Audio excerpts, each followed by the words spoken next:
Yakisekwa wane Mengo abantu babenda bakwatibwako ensonga ku lulimi Oluganda batudde okubaganya ebirowoozo ku ngeri olulimi Oluganda gye luyinza okutumbulwa n'okwongera okunnyikira okwetooloola eggwanga. Olukungaana luno lwetabiddwamu ebitongole by'Obwakabaka nga bakulembeddwamu ekibiina ky'olulimi Oluganda, ebitongole by'amawulire okuli Terefayina ne Radio Kyabassa, abakugu okuva ku ssettendekero ez'enjawulo okuli Makerere ne Kyambogo, abawandiisi, abasomesa, bannabitone, bannalulimi n'abantu abalala.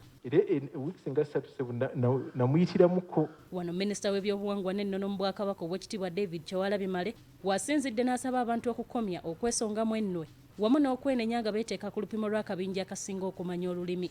Oli bw'agamba nti ntemye sobola gandika mulinde era omanyi oyo akoze eki agenze tugira tutuula akomawo oyo agenze. Kakati ekigambo ng'ekyo tukigobe mu Luganda twagala tugatte abakugu n'abamanyi by'ebintu bibiri naye be tuyita abakugu abasomye ng'okusoma kwe kuli mu luki mu lulimi era nga n'ebbaluwa asobola ogiraga mu bantu. Oweekitiibwa Kyewalabye agamba nti olulimi Oluganda kya bugagga kya Buganda nga n'olwekyo wasaanye wabeewo enkolagana ey'omuggundu mu masomero naddala mu nsengeka y'ebibuuzo ebyakamalirizo oluusi ebijja nga bikakali ekiwaliriza abayizi okulondawo ennimi ennyangu okuyita. Ffenna bwe tunabeera muno nga buli muntu alina gwagenda agenda wakanya kati asoma agenda kukwataani. N'olwekyo twagala tukkaanye era nsanyuse bwe ndabye mwenna abavunaanyizibwa okukitegeeza olulimi kikulu gye tuli.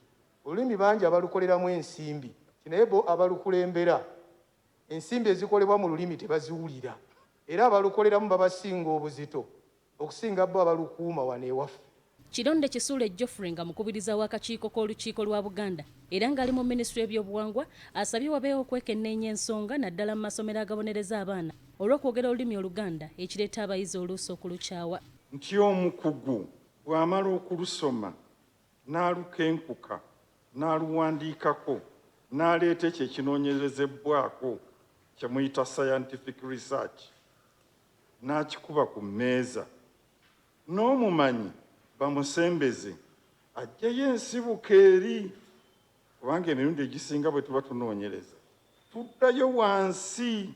Nakinku era omukugu mu lulimi Oluganda era omusomesa waalwo omukungu Fred Masagazi Masaazi asabye wabeewo omusomo ogubangula bannalulimi olwo nabo basobole okwongera okwogiwala n'oluvannyuma basomesa abalala. Okuggyako nga tufubye ne tulaba nti olulimi lwaffe Oluganda lugenze ku mutendera oguddako gwe tuliko kaakano.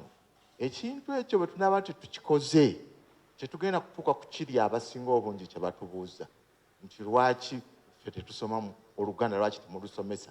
Baabateesa abalala nga bakulembeddwamu ssentebe w'ekibiina ky'olulimi Oluganda omukungu Fred Lukabwe Kisirikko bawadde endowooza zaabwe ez'enjawulo ku ngeri olulimi gye luyinza okwongera okuggumira naddala nga abavunaanyizibwa bayita mu kukolera awamu n'okutondawo woofiisi egatta abantu bonna.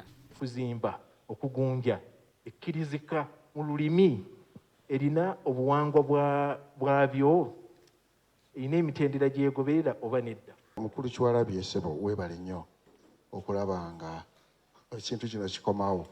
Singa ebbanga eryo lyonna twali tutuze enkiiko nga 2 buli mwaka we twandituukidde kati nga tuli wala nnyo kubanga ekintu kino y'engeri yokka mu nsi yonna bannannyini lulimi. Neggulira eryo nzikiriza nkuwummuzeemu nkomawo n'ekitundu ekyokubiri tova ku BBS.